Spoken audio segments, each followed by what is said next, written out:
Hi everyone, I'm Barton from Urban Energy System Lab in EMPA. So EMPA is a Swiss Federal Research Institute under ETH domain.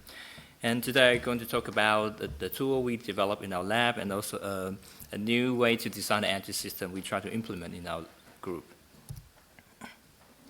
So first of all, I try to, ehubX is a tool that developing in our lab for many years.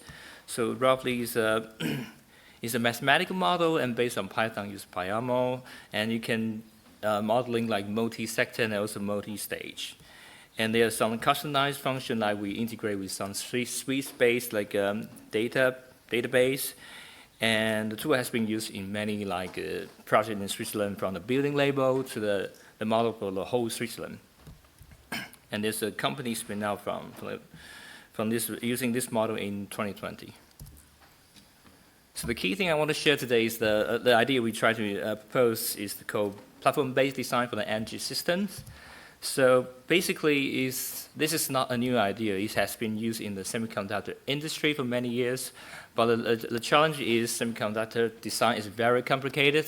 So instead of you try to solve everything together, they break down into like a different layer. But the difference between like the traditional way, like what we call this waterfall model, is like you have the specification from the up layer past the next one and next one.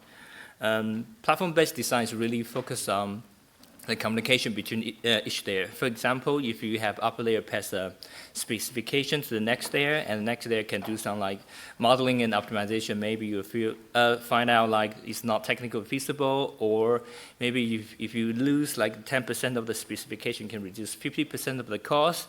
And in this case, maybe they'll go back to the upper layer to do some like negotiation, say, okay, maybe you can change the specification a bit.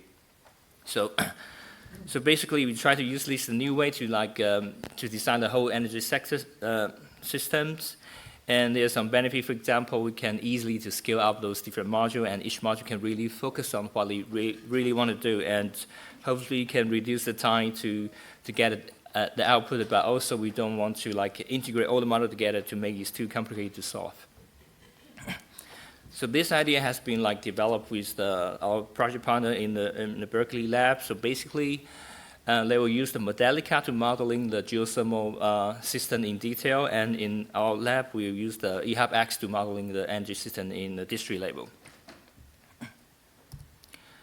So a quick overview about what we're doing in our lab is, okay, so the idea we plan to use in many projects that we participate so far in Switzerland. Also, we work with many like master students from ETH with different idea.